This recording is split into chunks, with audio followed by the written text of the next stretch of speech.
and players smiling. But Michael Jordan is not only the best basketball player, but he's the most exciting basketball player to ever play. Tatum fires away, pumps it in, 51 for Jason Tatum. The Big Three NBA podcast is powered by PrizePicks and the Game Time app.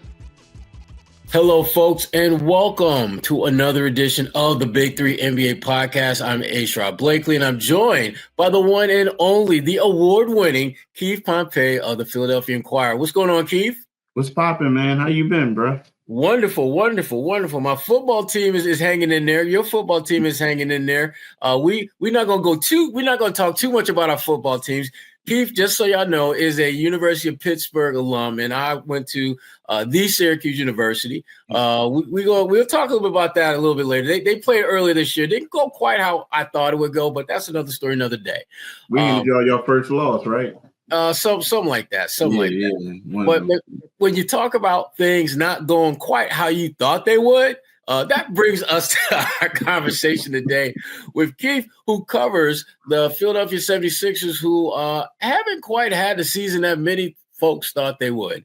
And, there's a lot of, there's so much on the plate to talk about with these cats, Keith. But, the biggest thing right off the bat is that, this was a team that many thought was going to challenge the Celtics for supremacy in the East. And basically, the Sixers have just been challenged, period. They're 3-12. The only team with a worse record in the Eastern Conference than them is the Washington Wizards. And there's a lot of different factors, and we're gonna delve into many of them right off the bat, Keith. Joel Embiid, he is the center of everything and anything that is Sixers basketball. And obviously, when they played well, he's been a big part of that. And when they've not played well, he's been a central theme. So, only having played a handful of games this year in Philly, what's your take on what's going on with Joel and his future with the team, and just why has this been? There's always been some type of drama, but it seems like the drama has been on a different level this year. Yeah, it really has. I think the reason why the drama is on a different level is because of his knee. He's frustrated. Like in the past, Joel, we would all criticize Joel. We would say things, and he was like, okay, wait until the next game. And then everybody, so like, I'm going to make y'all have to praise me in the article. You could criticize me today, but I'm going to make y'all praise me in the article at the next game. I feel like right now there's a lot of frustration with him, right? And when you look at it, he's been having this knee problem. Right now he has swelling in the knee. And it's one of those things when he gets on the court, everybody knows he's not the same player. Like the last game he played had 15 and 11, 35 and 11. But even still, you didn't see that lateral movement. There was no lift on his jumper. You know what I mean? He didn't get around as quickly as he did before. And I think that, when you're a player and you're so used to playing at a high level and you don't, things that used to bother you that didn't bother you in the past, or you could shrug off in the past, now all of a sudden it's like, oh, you wrote this about me. Oh, somebody leaked out something that somebody said in the locker room. So I just feel like there's like a lot of frustration, but the frustration is rooted in him not at this particular time being the player that he used to be, or he's used to being. Yeah. And, you just touched on something that, Joel has mentioned recently, and again, for those who aren't up on it, there was multiple reports out about just a team meeting in the locker room that had some very specific details in it. The kind that, definitely somebody who was in that meeting was absolutely spreading the gospel of what happened in that meeting. And Joel, his response, among his responses, was that he wants to find the snitch who basically ratted out that team meeting. And Keith, here's the thing that I kind of came down on with that. I understand wanting to find that information, but to keep it 100, doesn't his brother got more problems than finding out who's snitching in the damn locker room? How is that playing out within the locker room? The fact that you're real interested in finding out who said this, but what about being interested in making sure your body right was for the start of the season? What about some of the things that I guess he had control over. I mean, it just feels, and again, this is from the outside looking in, but it seems like there is a growing divide between him and that locker room. Yeah, it kind of sort of is. But at the same time, I think that when you have so many new players, like publicly, they're not going to say anything, right? Mm-hmm. They're still trying to figure us out, right? So they're all like, Paul George podcast P. Oh yeah, nothing went wrong. Like it was easy. It was special. Like it wasn't a drama filled, like everyone says. But deep down inside, yeah, it's a distraction. Like it's one of those things where you look at Joel and you want to say to him, like, bruh, I get it. I would be frustrated too. But what you have to say in this particular time is, you know what? What we had stayed in house. I'm a little disappointed that it got out there, but now it's time to move forward. At least say that to the media. You know what I mean? Like you can have another team meeting and curse everybody out, like, why y'all do me like this, right? Mm-hmm. But at least to the media, just say, you know what? I'm just going to move forward. Because now what it looks like is we talk about a team divide, but it makes him look worse because is now the thing is, well, dang, he didn't heed what they were saying in the meeting. What he's talking about who the snitch is. Like the team is, at the time they were 2-12, the worst team in the league, and you worrying about who the snitch is. Right. Like, come on, like what you gonna do? Bro, you need to worry about winning the game. Right. You know, right. So it just, I don't know. I just feel like it's a bad look. It's a bad look.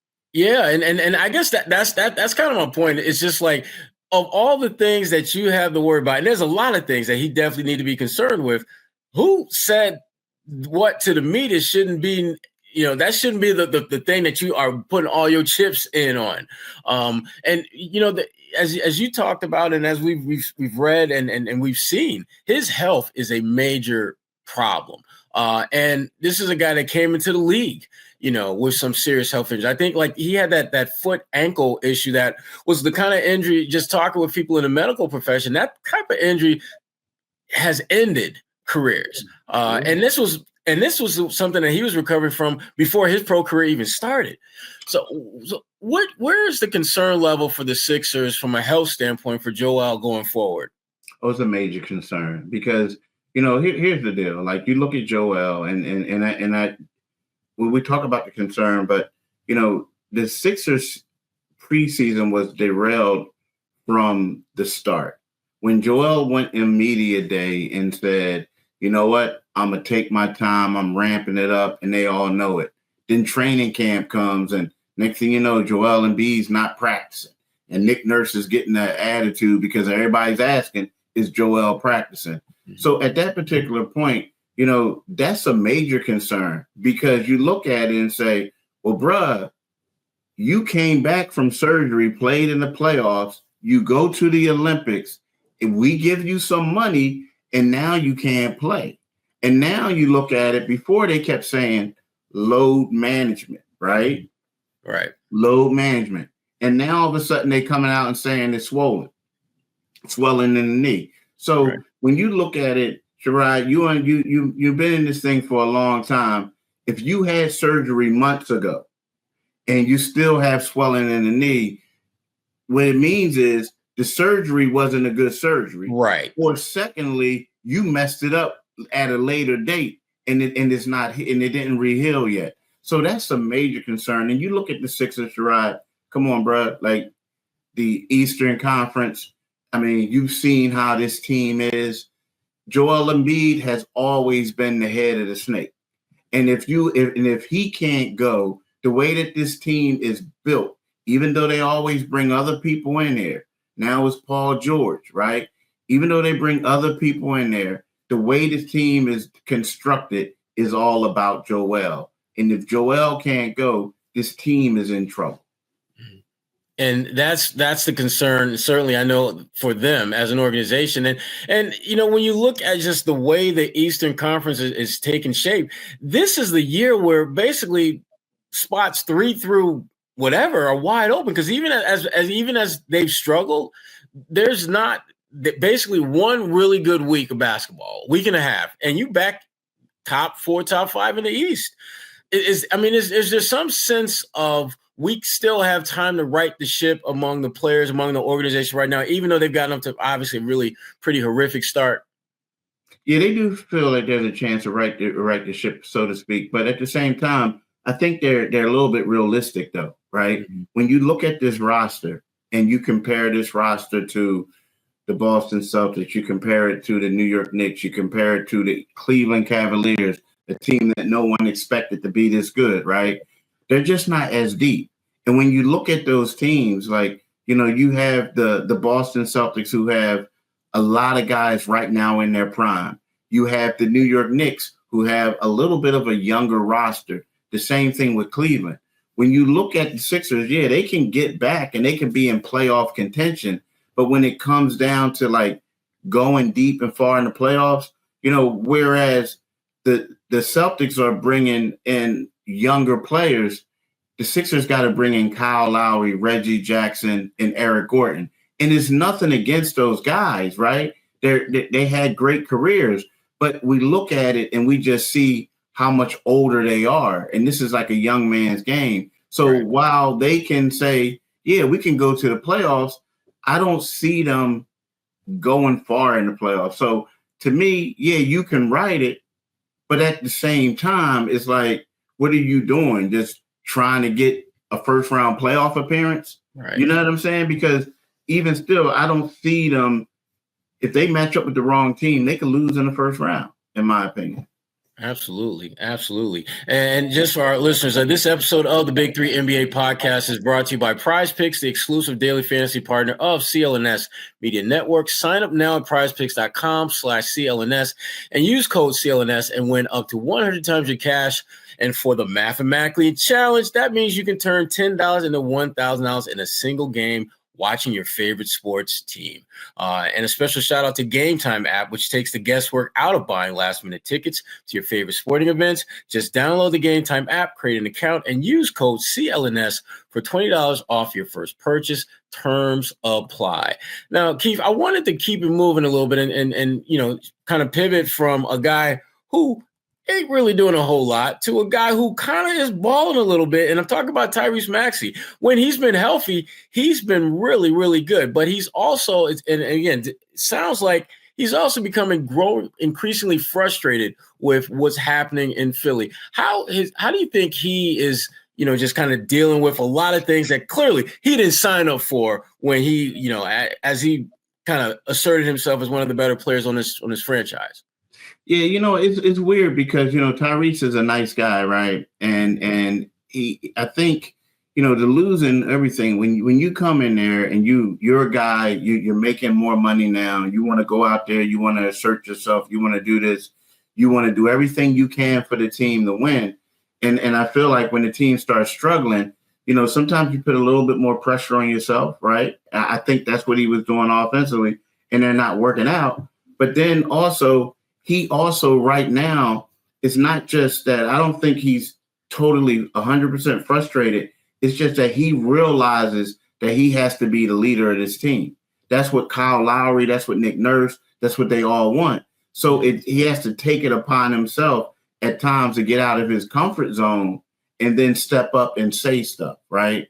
But I think that, a prime example, like there was a time before Paul George and Embiid came back, and we talk about frustration, where he was out there playing and this brother was taking 30, 28, 29 shots a game and they were losing. I mean, he was tired playing 42 minutes, stuff like that. And it gets to a point where, you look at it like, I just got a max deal. I'm an all-star and I got to win for this team. Everybody's dependent on me. And that's how he got injured, man. He was playing too many minutes. That's how he strained his right hamstring. So, I feel like, yeah, it's frustration, but it's frustration and like, I'm trying to do whatever we can to keep us afloat because at the end of the day, he wants to be there with the Celtics and the Cavs, what I mean, and the Knicks. But so that's where the frustration lies. And like, but he does, I give him respect. He has been more of a leader this year than in seasons past. Now, how has it been since that report came out about him he basically called Joel out? How has the relationship been with Joel? I mean, is there a noticeable difference that you can see in that locker room or even on the floor? It's hard to see on the floor because Joel don't really play. But in the locker room, is there any change that you see or sense between those two? No, I haven't. Like when he was on that road trip, I didn't go on that one particular road trip. But after that, though, you saw him talking, you see him chatting and everything. And the thing about Tyrese, like I would have to say of just about of all the all-star caliber teammates that Joel has had, Tyrese is by far the closest one to him, right? So I think, oh yeah, he's the closest. Really? It ain't even close. Oh yeah, he's the closest. Because see, you got to understand something. When Joel and Ben Simmons came, it was kind of like both of them was trying to be the man. Right. Like they were trying to be the man. To me, when James came, James was like low-key trying to be the man until he got hurt. You know what I mean? It was like one of those. Well, Maxey is kind of like, yo, I just want to ball, man. Like I'm here. I just want to ball. And then Joel was the one who told him, like, nah, bro, you got to start looking for your own shot, man. Like you kicking the ball up, you're like, you got to go in there and get it. Don't worry about me. Get yours. I'm gonna get mine. You get yours. And that's how, to be honest with you, that's how Maxey became an all-star last year with that 2-man game. So they have a pretty good relationship. But also I feel like that's the reason why that Maxey was the one who had that conversation with him. Because believe me, he wasn't the only one that felt that way, right? And you covered the Celtics, you covered the Pistons. You know what a veteran locker room is like. Right. You know the things, the do's and the don'ts. And I feel like you got all these guys, like Kyle Lowry was here at the end of last year. You got Paul George, you got Eric Gordon, you got Reggie Jackson, and all these dudes are looking around like, bro, this ain't how we do things at other teams, right? So what happens is like, all right, young buck, you supposed to be the leader, this and that. Go talk to your man. You know what I mean? So again, I don't have any proof that's how that went down, but it makes the most sense because of their relationship, and he's been here the longest. So it hasn't been a problem.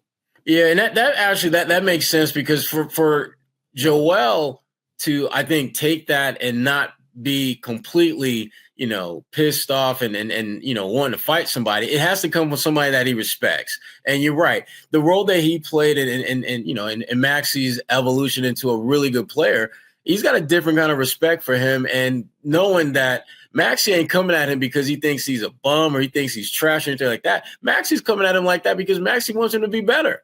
And I think Joel probably takes it better in that regard. But I go back to something that you said earlier, Keith, and I think this is really where it's going to be very difficult for Joel to kind of work his way out of this. He physically can't bounce back the way he's used to. Because to your point, it's not like this is the first time he's been like criticized, but he's always had the benefit of talk smack about me now, and I'm gonna go out there and get you 40, 15, and 6 because I am him. He can't do that now.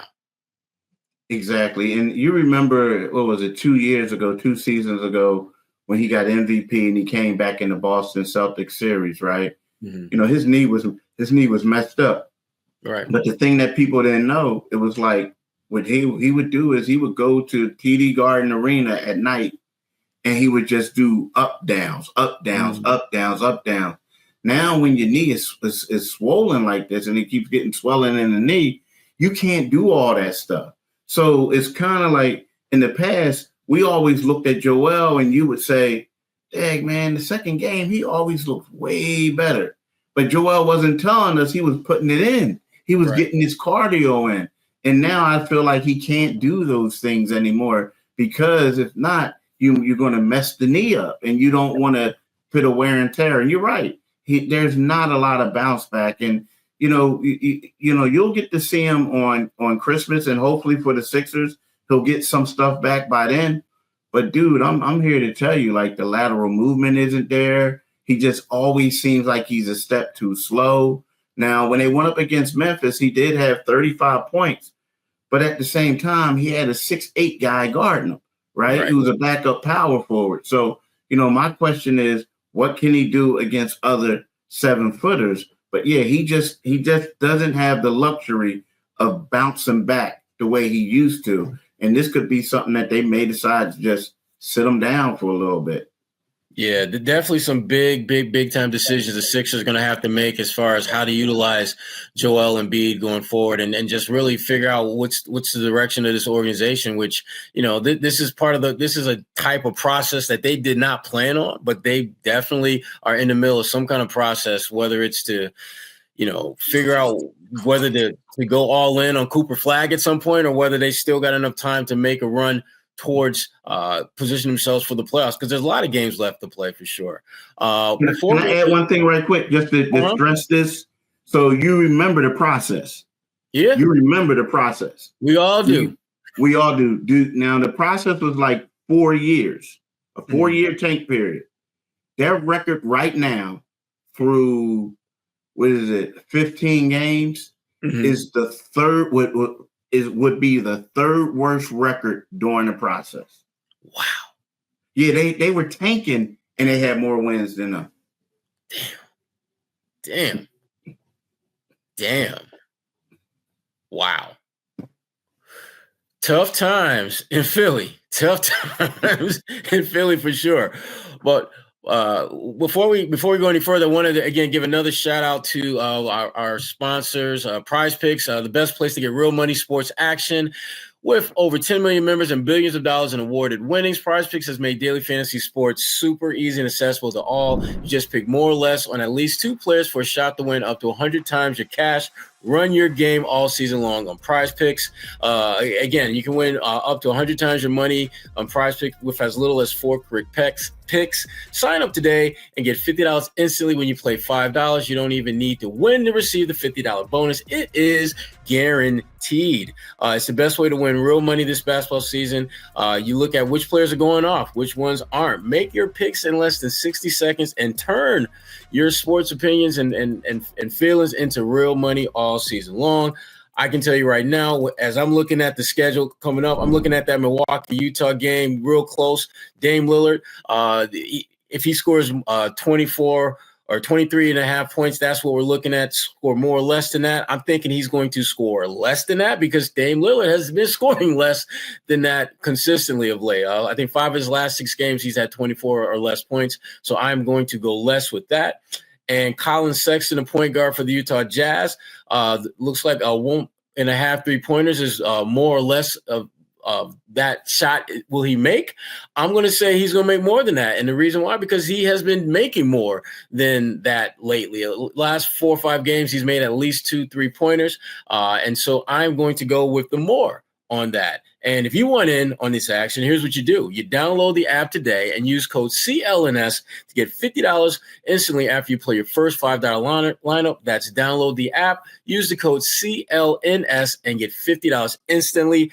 Prize Picks, run your game. Now, Keith, I wanted to get back and talk about the third member of the Big Three that we haven't seen. He's the newest member, a guy that we haven't really seen as much of as a lot of people thought, which is kind of surprising because missing games, ain't that kind of like PG-13's thing? He does miss a lot of games.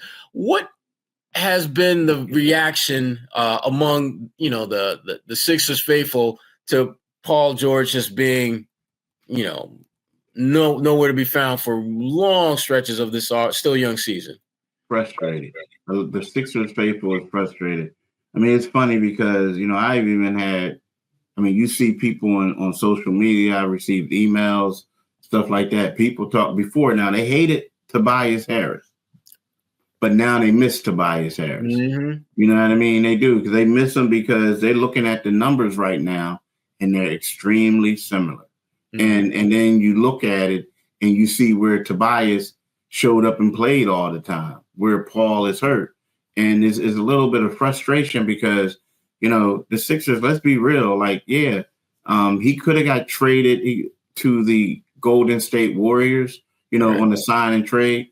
But in regards to free agency, the Sixers were the only team that was willing to give him what he wanted, that 4-year max. So they give it to him, and then, the guy hyperextends his knee, and then he's out for 3 weeks. He's back for 3 weeks or 2 weeks, and then he extends it again. So, there's a little bit of frustration from the fan base. And I think that a part of the frustration is because of the injuries. The second part is, there was a time when Maxey went out and then Joel had yet to play, and they played against the Lakers, and then they had another game and team, and everybody thought they were saying it's going to be PG and the Miracles, like, Danny and the Miracles, right? That's what they were thinking. And then you're looking at it, and he was getting assists. He was doing a lot of other things, but the scoring just wasn't there. He was struggling offensively. So this Philadelphia fan base, how they turn on people, and they were extremely frustrated with Paul George, and they're extremely frustrated with him right now. Yeah, absolutely. And, he's a heck of a player when he's healthy, but that's a big win when he's healthy.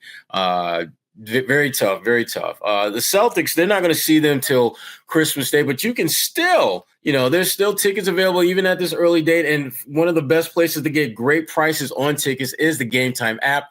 For those of you who want to catch your favorite pro teams, college teams, Game Time app is the place to be.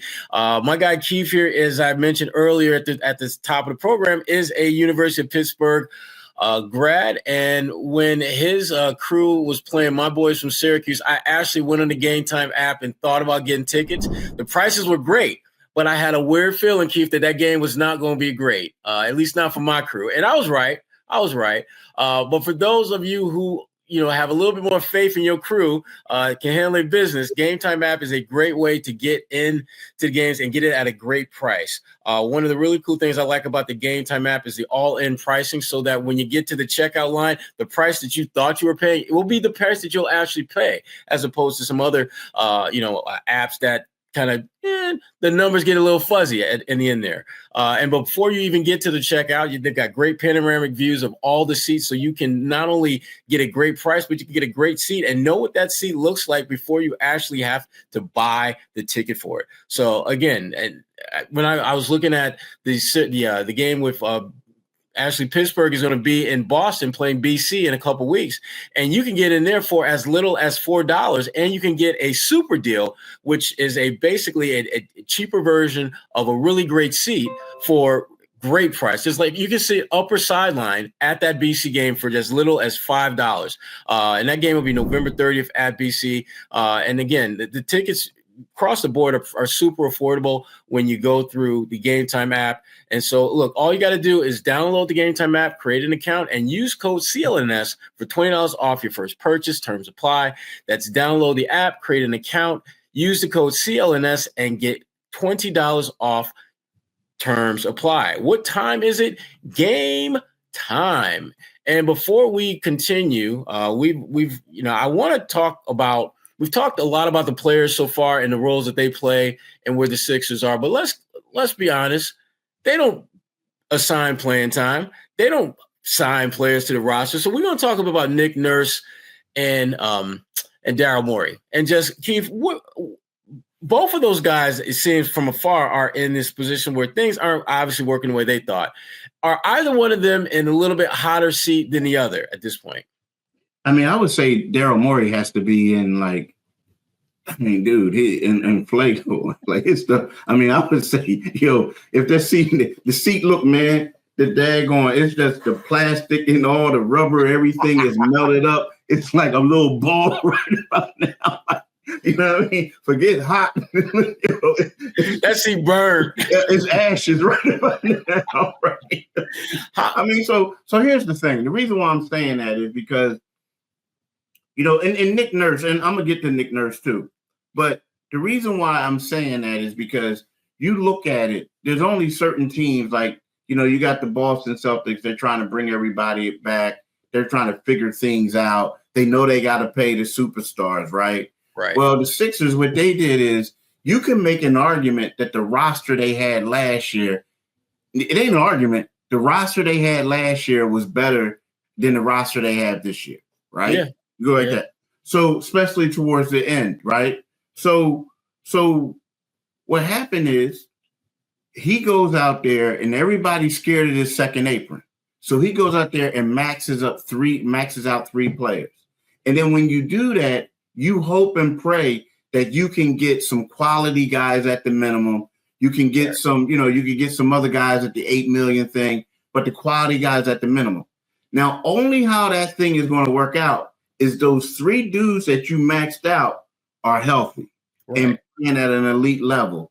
And when Embiid went out, when PG went out, then all of a sudden, no offense to Eric Gordon, who I like, but he, at this stage of his career, he's a catch and shoot type of guy. Right. But when you telling him, bro, we're going to need you to create against these young boys, you putting them in a bad spot. When you say Kyle Lowry, I need you to play a bunch of minutes. Now you're wondering why his hip is messed up, right? So, in other words, Daryl Morey, this is his roster. He created this stuff.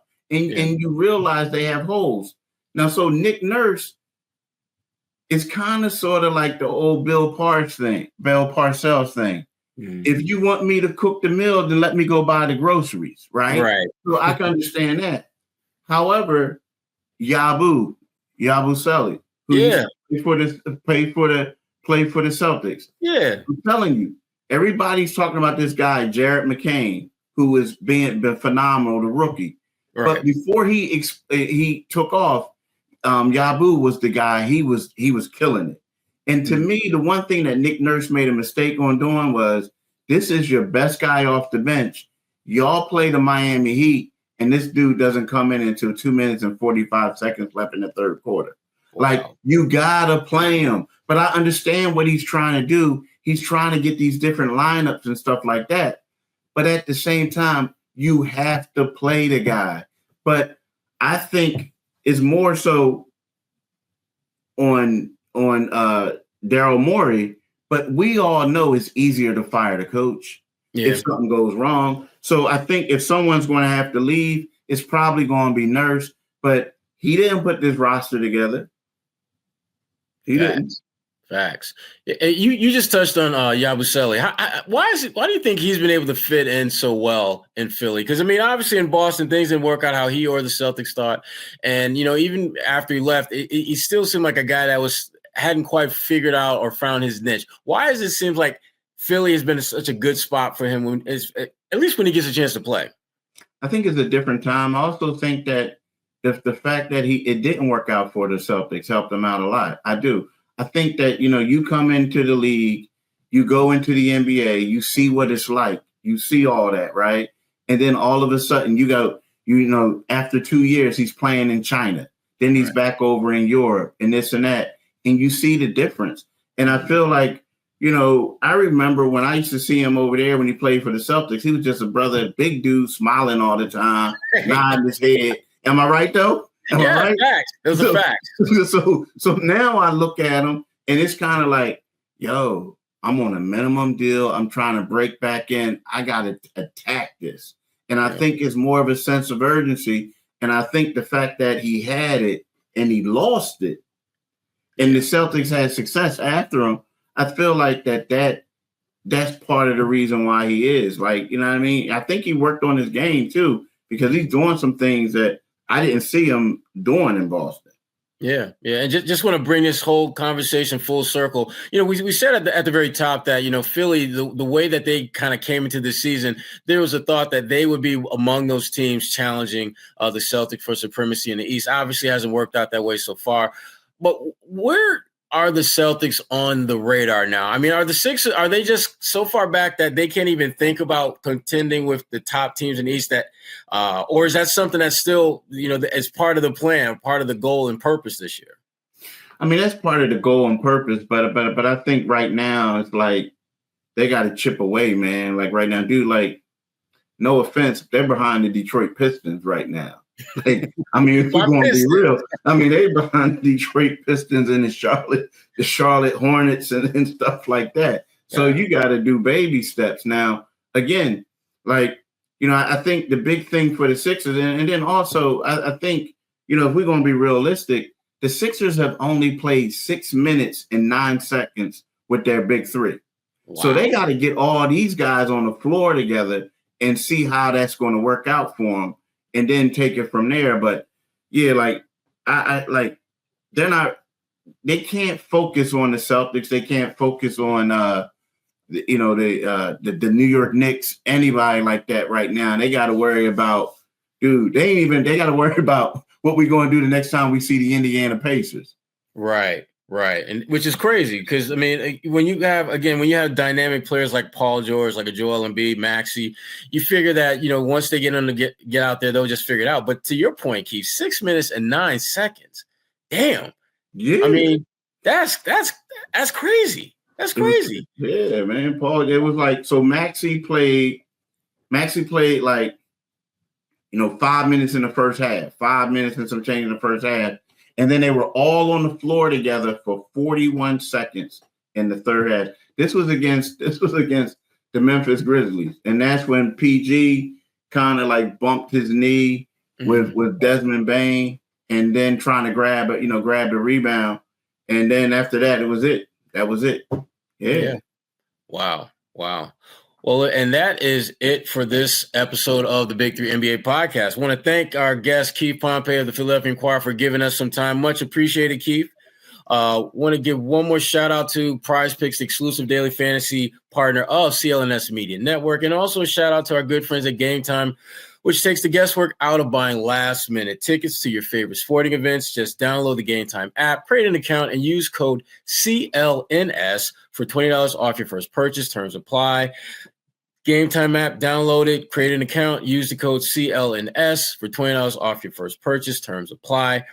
And again, Keith, once again, man, thank you for your time. Much appreciated. Hopefully, looking forward to seeing you on Christmas Day here in Boston. Hopefully we'll get a good game out of it. Well, let's put it this way. You going to win. I'm going to win. Philly, Boston, I don't know. You know we're gonna win that game, bro. Like the way it looks. Yo, I mean, come on. Yo, we was joking a couple of days ago, and somebody said, man, if they don't get that stuff right, it's gonna be the Christmas Day massacre. Oh, they're gonna play the game at 9 a.m. You ain't right. Oh, damn. Once again, man, Keith Pompey, the Philadelphia Inquirer. Keith, much appreciated, brother. All right, peace. I'll see you.